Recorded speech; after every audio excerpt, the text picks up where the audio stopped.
ओम नारायण नारायण नारायण नारायण। सभी मित्रों को राम राम। दोस्तों अभी हम रिव्यू करने वाले हैं बॉलीवुड की नई हॉरर फिल्म चोरी का, जिसे कल ही 26 नवंबर को अमेजॉन प्राइम वीडियो पर रिलीज किया गया। 2017 की मराठी फिल्म लपा छपी का ये ऑफिशियल रीमेक है। मूल फिल्म 118 मिनट की थी, 2 घंटे को 2 मिनट कम, और इसका हिंदी रीमेक चोरी 2 घंटे और 9 मिनट की है, यानी मूल फिल्म से 11 मिनट ये बड़ी है। ओरिजिनल फिल्म के राइटर और डायरेक्टर थे विशाल फुरिया, और वे ही इसके हिंदी रीमेक चोरी के भी को राइटर और डायरेक्टर है। चोरी में मुख्य भूमिका में है नुसरत भरूचा। अब देखिए, मैंने ये जो टी शर्ट पहना है ये जानबूझकर पहना है इस फिल्म के रिव्यू में, ताकि हमारे देश के जो फिल्म मेकर्स है, खासतौर पर बॉलीवुड के जो फिल्म मेकर्स है, उन्हें पता चल सके कि कथित रूप से महिला सशक्तिकरण की बातें करने वाले फिल्म मेकर्स अपनी फिल्मों के माध्यम से असल में कैसी मानसिकता को प्रमोट करते हैं। इसलिए जानबूझकर मैंने टी शर्ट पहना है। अब देखिए, मैंने कल ही हमारे अंतिम फिल्म के रिव्यू में एक बात कही थी, करीब 5 मिनट के आसपास। आप देखिए अभी भी अंतिम का हमारा रिव्यू ओपन करके मैंने कहा था कि हमारे देश के जो फिल्म मेकर्स है वे किस प्रकार से हमेशा से ही भारत के गाँव को, जो मासूम भोले भाले गरीब किसान या मध्यम वर्गीय परिवार जो हमारे भारत के गाँव में रहते हैं, उन्हें किस प्रकार से हमारे भारत के ज़्यादातर फिल्म मेकर्स कैसे स्टेरियोटाइप करते हैं, उन्हें कैसे ज़बरदस्ती टॉक्सिक पेट्रियार्कल माइंडसेट वाला दिखाया जाता है, कैसे उन्हें ऑर्थोडॉक्स रिग्रेसिव होने के सर्टिफिकेट्स बांटे जाते हैं, कैसे हमारे भारत के भोले भाले गरीब मासूम परिवारों को, बच्चियों को पटक पटक कर मारने वाला दिखाया जाता है। कल ही मैंने ये बात कही थी जस्ट, और कल ही नहीं सैकड़ों बार मैंने ये बातें आप सबको बताई हुई है। और देखिए आज फिर से हम ऐसी एक फिल्म का रिव्यू करने जा रहे हैं, क्योंकि ये हमारे देश के फिल्म मेकर्स का सबसे पसंदीदा विषय है। भारत के गरीब भोले भाले मासूम परिवारों को इस प्रकार से दरिंदा, हैवान, बच्चियों को पटक पटक कर मारने वाला, बहुत ही घिनौनी मानसिकता वाला दिखाना, और सो कॉल्ड मॉडर्न लाइफस्टाइल को, शहरों में रहने वालों को जो वेस्टर्न लाइफस्टाइल जीते हैं, उन्हें बहुत कूल, ओपन माइंडेड, प्रोग्रेसिव, महान, उच्च विचारों वाला दिखाना, ये उनका सबसे पसंदीदा विषय है। चोरी इससे कुछ अलग नहीं है। और दोस्तों, इस बात से हमें पता चलता है कि हमारे देश के फिल्म मेकर्स जमीन से कितना ज्यादा टूटे हुए हैं। देश में 7.5 लाख से भी ज्यादा गांव है और उंगलियों पर गिनने जितनी मेट्रो सिटीज है, पर फिर भी हमारे देश के जो फिल्म मेकर्स है वे ना भारत के गाँव को समझते हैं, ना ही ज़मीनी सच्चाई को समझते हैं, ना ही वे कभी भारत के गांव में जाकर 10-15 दिन रहे होंगे, ना ही वहाँ के लोगों को कभी समझने का प्रयास किया होगा, पर बस अपने एयर कंडीशन कमरों में बैठकर वे इस प्रकार से भारत के गाँव को बार बार बार बार बार बार बार बार बार बार बार बार बार बार बार बार स्टेरियोटाइप करते रहते हैं। आपको ये बार बार बार बार बार बार सुन के जितना विचित्र लगा होगा ना, उससे भी ज़्यादा बार बार बार बार ऐसी फिल्में देखकर दुख होता है। देखिए, आपने हमेशा ये बात सुनी होगी कि भारत गांवों में बसता है, भारत की आत्मा गांवों में बसती है। भारत को अगर समझना है तो भारत के गांवों को देखिए। आपने कई बार ये बात सुनी होगी। आप जितनी भी बड़े बड़े महापुरुष हैं, संत हैं, महात्मा है, या जो भी बड़े बड़े दार्शनिक हुए हैं, उनके विचारों को पढ़कर देखिए, उनकी वाणी को सुनकर देखिए। सबने ये बात कही हुई है कि भारत को समझना है तो भारत के गांव में जाइए। भारत की आत्मा भारत के गांवों में बसती है। इवन हमारे देश के लिबरल्स, कम्युनिस्ट, फेमिनिस्ट, सेक्युलर्स हमेशा गांधीवाद की बातें करते रहते हैं। कथित रूप से गांधीवाद को वो प्रमोट करते हैं, पर वो ये बात भूल जाते हैं कि महात्मा गांधी जी ने भी स्वयं ये बात कही है कि भारत गांवों में बसता है, भारत गांवों में बसता है। भारत को समझना है तो भारत के गांवों को समझिए। और ऐसा क्यों कहा जाता है कि भारत गांव में बसता है, भारत की आत्मा गांव में बसती है? अब दोस्तों, अगर मैं अभी आपसे कहूं कि आप अपनी आंखें बंद कर लीजिए और भारत के गाँव के बारे में कल्पना करिए, आप अपनी आंखों के सामने भारत के गाँव का दृश्य लाइए, तो सबसे पहले आपकी आंखों के सामने कौन सा दृश्य आएगा? प्रातः समय का वो बहुत ही सुंदर मनमोहक ऐसा सूर्योदय का दृश्य, पंछियों की चहचहाहट, कोयल की कूकू, गोमाता अपने बछड़े को दूध पिलाने के लिए आवाज़ लगा रही है ताकि कोई आए और बछड़े को छोड़े ताकि वो दूध पिला सके अपने बछड़े को। सुबह 4-4:30 बजे से उठे हुए जो किसान हैं, जो ध्यान, भजन, पूजा पाठ आदि करके 5:30-6 बजे तक अपने कामों में लग रहे हैं। कुछ किसान खेत में जा रहे हैं तो कुछ किसान गोमाता का दूध दो रहे हैं। नदियों का बहता हुआ पानी, उस बहते हुए पानी की मधुर आवाज़, मंदिरों से मंत्रोच्चार और शंख की जो पवित्र ऐसी ध्वनि है, वो आती हुई पावन ध्वनि, इस प्रकार का पूरा दृश्य हमारी आंखों के सामने आ जाता है, बराबर ना? और इसलिए कहा जाता है कि भारत यहाँ गाँव में बसता है। और दोस्तों, वैदिक काल से अगर आप देखेंगे तो जो भी छात्र गुरुकुल में पढ़ते थे, 21 वर्ष तक ब्रह्मचर्याश्रम हम कहा जाता है, 21 वर्ष तक जो बच्चे होते थे वे गुरुकुल में अपनी शिक्षा प्राप्त करते थे ब्रह्मचर्याश्रम में। तो माता पिता अपने बच्चों को गुरुकुल में भेज देते थे। वहाँ पर राजा से लेकर के किसान का बेटा या कोई भी छोटा मोटा काम करने वाले परिवार का सभी के सभी एक साथ में गुरुकुल में पढ़ते थे। किसी में कोई भेदभाव नहीं होता था। प्रभु श्री रामचंद्र जी निषाद राज के साथ में एक ही साथ गुरुकुल में पढ़े थे, गुरु वशिष्ठ जी के यहाँ पर। ये हमारी संस्कृति है, परंपरा है। तो ऐसे जब सब छात्र एक साथ में गुरुकुल में पढ़ते थे ब्रह्मचर्याश्रम में, तो शिक्षा के अंतिम दिनों में जो गुरु होते थे वे अपने शिष्यों को भारत भ्रमण के लिए भेजते थे आखिरी 3-4 वर्षों में, कि जाओ और पूरे भारत का भ्रमण करो और जगह जगह पर भिक्षा मांग कर खाओ। तो ये जो बालक होते थे वे घर घर जाते थे, पूरे भारत का भ्रमण करते थे, भिक्षा मांगते थे। कहीं पर भिक्षा मांगने जाते थे तो बहुत बड़ा आदर सत्कार होता था कि यार इतने बड़े संत के शिष्य आए हुए हैं, बैठिए बैठिए। वो उनकी आदर सत्कार करते थे, प्रणाम करते थे। तो कुछ जगहों पर जाने के बाद में गालियाँ खाने को मिलती थी, ये कैसे, क्या भगतड़िया आ गए हैं, ये क्या भीख मांगते रहते हैं, चल निकलो यहाँ से। इस प्रकार से अपमान होता था। तो जो गुरु आश्रम में जो शिक्षा मिली थी कि भाई मान अपमान, सुख दुख, लाभ हानि, इसमें सदैव सम रहना है। ये बातें बस रट रट कर बोलना आसान होता है कि भाई हर स्थिति में सम रहना चाहिए, पर प्रैक्टिकली उससे हम अपने जीवन में अप्लाई कर पाते हैं या नहीं, उसका अनुसरण कर पाते हैं या नहीं, ये उस समय उन शिष्यों को समझने, जानने को, सीखने को मिलता था। तो जगह जगह पर भिक्षा मांगते थे, गाँव गाँव गाँव गाँव जाकर पूरा भारत भ्रमण वे करते थे। इससे फायदा क्या होता था कि वे युवा बचपन में ही भारत को समझते थे, यहाँ के लोगों को समझते थे, उनकी भावनाओं को, उनके विचारों को, उनकी भाषा को समझते थे। और इस कारण से बड़े से बड़े राजा का बेटा ही क्यों ना हो या फिर किसान का बेटा ही क्यों ना हो, उन्हें भारत को, यहाँ के लोगों को, उनकी भाषा को समझने का अवसर प्राप्त होता था।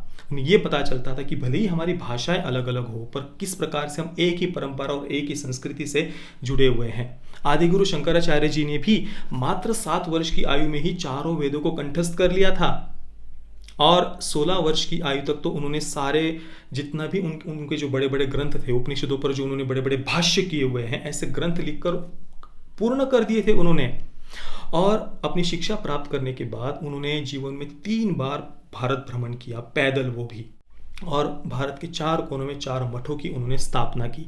तो ये हमारी परंपरा, संस्कृति थी कि यहाँ के जो बच्चे हैं उन्हें शिक्षा प्राप्त करने के साथ ही भारत को वो समझ सके, यहाँ के लोगों को वो समझ सके, इसलिए भारत भ्रमण के लिए भेजा जाए। पर आजकल के हमारी शिक्षा व्यवस्था ही ऐसी है कि यहाँ बच्चों को भारत भ्रमण छोड़िए, अपने स्कूलों से, अपने काल्पनिक दुनिया से ही बाहर निकलने का कभी समय मिलता नहीं है। उन्हें बचपन से ही बड़े बड़े एलिट अंग्रेजी स्कूलों में, कॉन्वेंट स्कूलों में बचपन से ही कुछ ऐसा उनको बनाकर बाहर निकाला जाता है हमारे एजुकेशन सिस्टम के द्वारा कि वो बाहर से तो भारतीय होते पर अंदर से पूरी तरीके से वेस्टर्नाइज हो चुके होते हैं। भारत को ना वो समझते हैं, ना जान सकते हैं, ना उन्हें इस देश की सभ्यता, संस्कृति के बारे में कुछ पता होता है। फिर बस अपने एयर कंडीशन कमरों में बैठकर पेट्रियार्की के नाम से छाती कूटो, समाज के नाम से छाती कूटो, पेरेंट्स, बुजुर्ग, समाज, फैमिली वैल्यूज, इनके नाम से छाती कूटो, बस सर्टिफिकेट्स बांटो भारत के गाँव में रहने वाले लोगों को। यही उन्हें आता है, क्योंकि कभी देखा नहीं ना, कभी जाकर कभी भारत भ्रमण, कभी भारत घूमे नहीं है। मैं अपने गुरुदेव के आश्रम में था, 8 से 9 राज्यों में मैं घूमा। पूरा भारत तो अभी घूमने का कभी अवसर मिला नहीं, पर हाँ 8 से 9 राज्यों में मैं घूमा। जगह जगह पर आदिवासी क्षेत्रों में भंडारे करने के लिए जाते थे। बड़े से बड़े शहरों से लेकर के ज़्यादातर आदिवासी क्षेत्रों में मैं घुमा हूँ। वहाँ पर लाखों लाखों आदिवासी भाई आते थे, जिन्हें मिशनरीज के द्वारा फुसलाकर, पैसे देकर, ज़बरदस्ती डराकर उन्हें कन्वर्ट किया जाता था।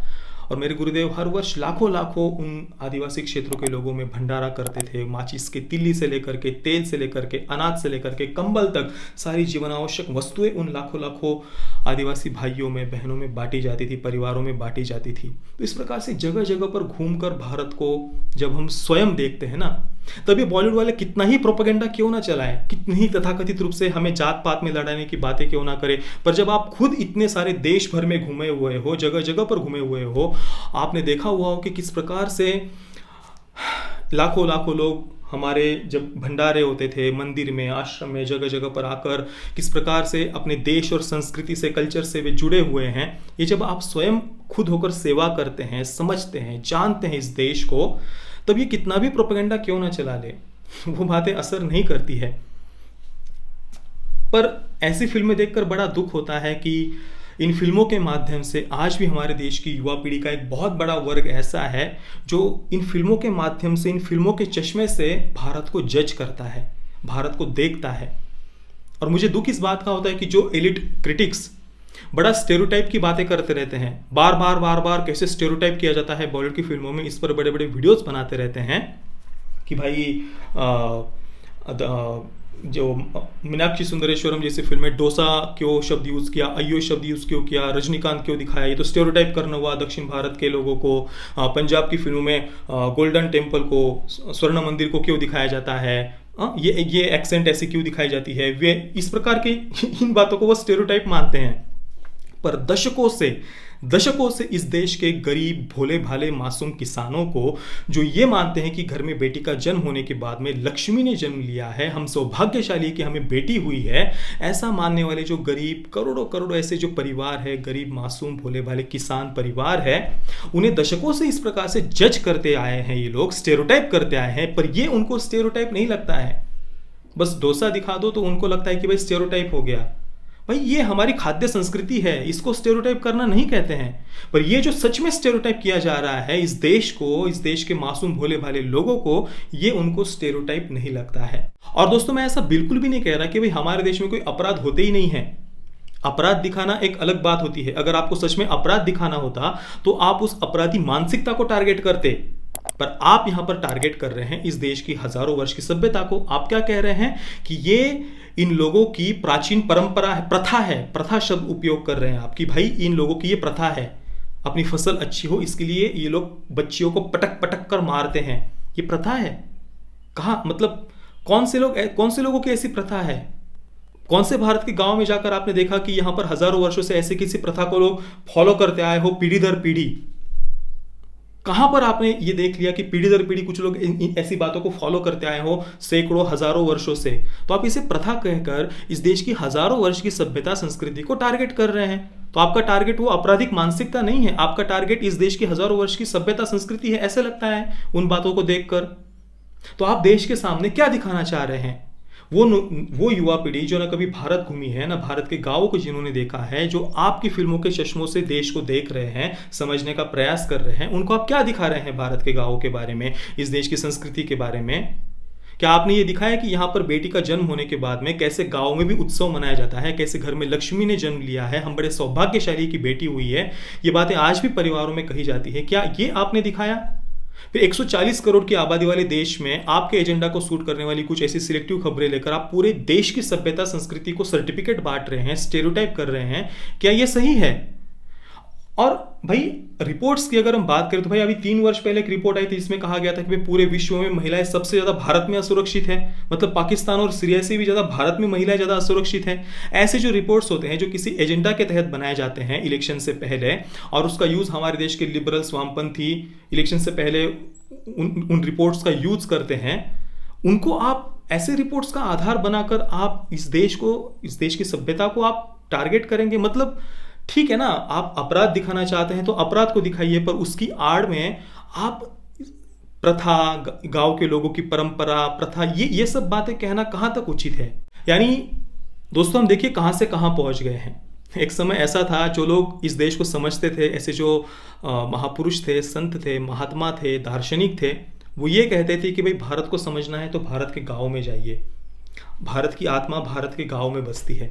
पर आज जो समाज को इन्फ्लुएंस करने की सबसे बड़ी ताकत अपने हाथ में रखते हैं, ऐसा जो कला और साहित्य का क्षेत्र है, वो भारत के गांव के बारे में क्या बता रहा है आप जरा देखिए।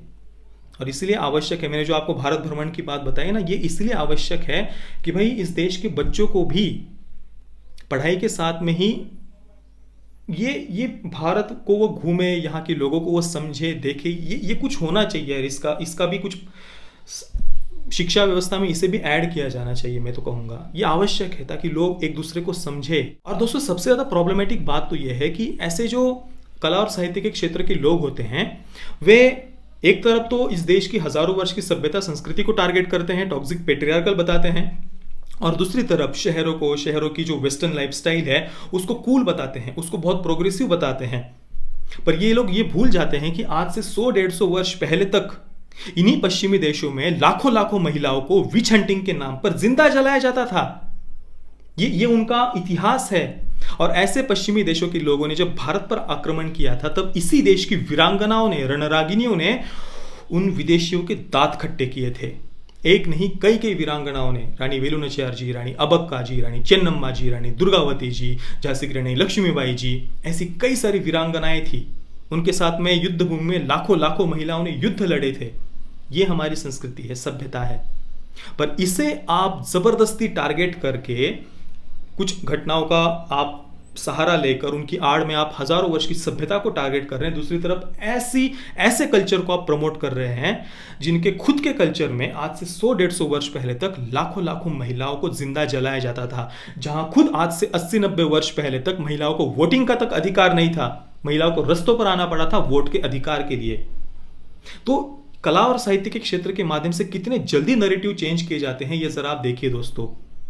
आज से कुछ वर्ष पहले तक इस देश के समझदार लोग कहते थे कि भाई भारत गांव में बसता है, और आज इस देश को इन्फ्लुएंस करने वाले लोग क्या कह रहे हैं देखिए। ये किस चीज के परिणाम है? हमारे एजुकेशन सिस्टम के परिणाम है, कला और साहित्य के क्षेत्र के परिणाम है, वामपंथी इतिहासकारों के परिणाम है, या आप खुद तय करिए, खुद सोचिए। छोरी की अगर हम बात करें तो कहानी तो मैंने आपको बता ही दी है। यहाँ पर भी साक्षी नाम का जो कैरेक्टर है, जो नुसरत भरूचा ने प्ले किया है, वो गर्भवती है 8 महीने की।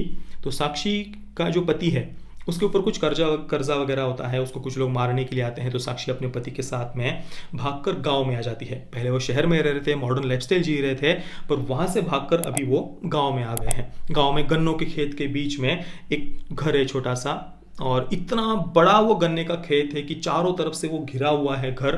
तो वहां से बाहर निकलने का एक प्रकार से भूल भुलैया ही है, निकल पाना बहुत मुश्किल है।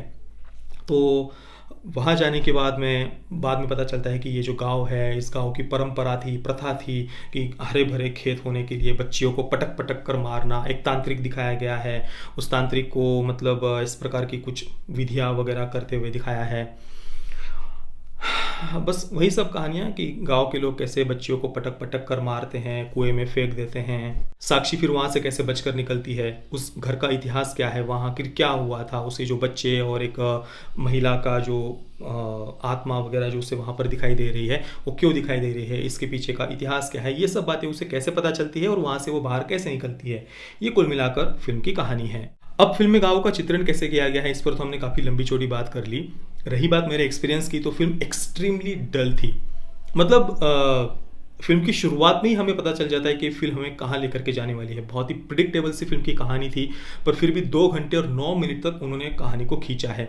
इस प्रकार की कहानियां हम इसके पहले सैकड़ों बार देख चुके हैं। अभी कुछ ही दिन पहले काली कुही नाम की भी एक फिल्म आई थी, उसमें भी सेम इसी प्रकार की कहानी। इसके पहले भी कई कई बार ये सब बातें हम रिपीटेड मोड पर देखते आ रहे हैं। कुछ भी क्रिएटिविटी नहीं, कुछ नहीं, बस गन्ने के खेत को थोड़ा दिखा दिया है, इधर उधर से जाना, वो बच्चे इधर उधर से दौड़ रहे हैं, वही बातें बार बार रिपीट की गई है।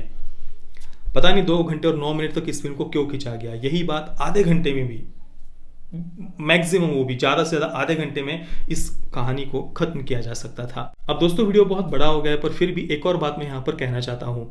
अब दोस्तों आप ज़रा खुद कल्पना करिए कि एक ऐसी फिल्म इंडस्ट्री जहाँ से आए दिन हम सेक्स रैकेट की, हाई प्रोफाइल प्रोस्टिट्यूशन रैकेट की, कास्टिंग काउच की, जिसमें महिलाओं पर अत्याचार की बातें हम सुनते आते हैं, कैसे महिलाओं को एक्सप्लॉइट किया जाता है।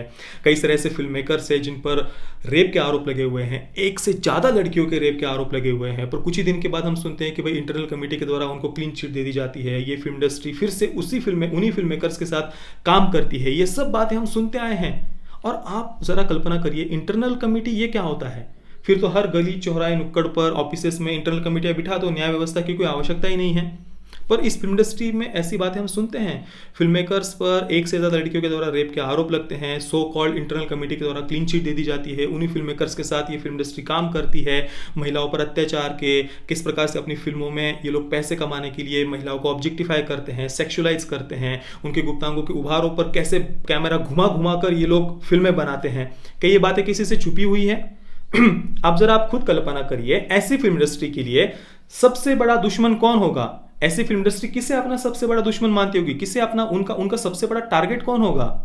सिंपल सी बात है, वो लोग उनका सबसे बड़ा टारगेट होंगे कि जो लोग स्त्री का सम्मान करते हो, जो लोग अपनी घर की बेटियों को बताते हो कि तू वीरांगना है, तू वीर है, तू शूर है, तू किसी की भोग्या मत बनना। ऐसी सीख जो माता पिता अपनी बेटियों को देते हो फिल्म इंडस्ट्री के लिए, तो वो उनके सबसे बड़े दुश्मन हैं। क्योंकि भाई फिल्म इंडस्ट्री का बिजनेस ही इस बात पर डिपेंड है कि वो किस प्रकार से फीमेल कैरेक्टर्स को ऑब्जेक्टिफाई करते हैं, कैसे उनको वो सेक्सुअलाइज करते हैं। यही कर करके तो वो अपनी फिल्म में पैसे कमाते हैं ना। तो इस फिल्म इंडस्ट्री के लिए ऐसे पेरेंट्स, ऐसा समाज, ऐसे फैमिली वैल्यूज, ऐसे बुजुर्ग, वो उनके सबसे बड़े दुश्मन होते हैं। और इसी कारण से ये पेरेंट्स को, फैमिली वैल्यूज को, समाज को, बुजुर्गों को विलन दिखाने वाली फिल्में बार बार बनाते रहते हैं। और सो कॉल्ड मॉडर्न लाइफस्टाइल, जिस सो कॉल्ड मॉडर्न लाइफस्टाइल या फिर ऐसी फिल्मों में किस प्रकार से महिलाओं पर के साथ क्या क्या होता है, कैसे कैसे अत्याचार होते हैं, वो किसी से छुपा हुआ नहीं होता। पर उन्हीं बातों को ये लोग ग्लोरीफाई करते हैं, रोमांटिसाइज करते हैं। और जो माता पिता, जो पेरेंट्स सच में उनका हित चाहते हैं, उनको ये बार बार विलन दिखाते हैं। अब दोस्तों एक और उदाहरण मैं आपको देता हूं। देखिए, लिबरलिज्म की जो आइडियोलॉजी है, उनके जो मेन एजेंडाज है, उनके उन मेन एजेंडाज में से एक एजेंडा ये भी है अबॉर्शन को प्रमोट करना, भ्रूण हत्या को प्रमोट करना, भ्रूण हत्या को ग्लोरीफाई करना। ये किसी से भी छुपी हुई बात नहीं है। अमेरिका में तो इस पर कई प्रोटेस्ट वगैरह भी होते रहते हैं भ्रूण हत्या के अधिकार मांगने के लिए लिबरल्स के द्वारा। इवन भारत में भी अभी मिनी जैसी फिल्म रिलीज हुई थी, तो हमारे देश के जो कई सारे लिबरल्स है, तथाकथित फेमिनिस्ट है, उन्होंने इस पर आर्टिकल्स लिखे थे कि भाई मिमी ने अबॉर्शन को प्रमोट क्यों नहीं किया, मिमी ने अबॉर्ट क्यों नहीं किया, मिमी ने भ्रूण हत्या क्यों नहीं की, उसने कैसे बच्चे को, अपने सपनों को साइड में रखकर अपने बच्चे को जन्म कैसे दिया, ये मातृत्व को रोमांटिसाइज करना क्या होता है, ये मदरहुड को रोमांटिसाइज करना क्या होता है। इस प्रकार के आर्टिकल्स लिखे गए थे ना। क्या ये किसी से छुपी हुई बात है? बिल्कुल भी नहीं। तो इनका तो सबसे मेन एजेंडा ही है भ्रूण हत्या को प्रमोट करना। और जरा सोचिए दोस्तों, ऐसे लोग अगर कन्या भ्रूण हत्या का विरोध करते हैं तो क्या इसमें आपको कुछ विरोधाभास दिखाई नहीं देता? और आप खुद ही सोचिए दोस्तों, ऐसे लोगों का सबसे बड़ा टारगेट कौन होंगे? जो तथाकथित लिबरल्स अबॉर्शन को, भ्रूण हत्या को प्रमोट करना चाहते हैं, उनके सबसे बड़े दुश्मन, उनका सबसे बड़ा टारगेट कौन होंगे? वो लोग होंगे जो भ्रूण हत्या को पाप समझते हैं। बराबर है ना? आज भी आप भारत के गांव में जाकर देखिए, भारत के भोले भाले मासूम जो गांव के लोग हैं, वे आज भी भ्रूण हत्या को पाप ही समझते हैं। पर फिर भी कुछ घिनौनी आपराधिक मानसिकता के लोगों के द्वारा जो अपराध किए जाते हैं, उन अपराधों की आड़ में पूरे के पूरे भारत के गांव को, हमारे हजारों वर्ष पुरानी सभ्यता को स्टेरियोटाइप किया जाता है, सर्टिफिकेट्स बांटे जाते हैं उन्हें। भाई आपको अगर सच में अपराध की चिंता है तो भाई आपराधिक मानसिकता को टारगेट करो ना।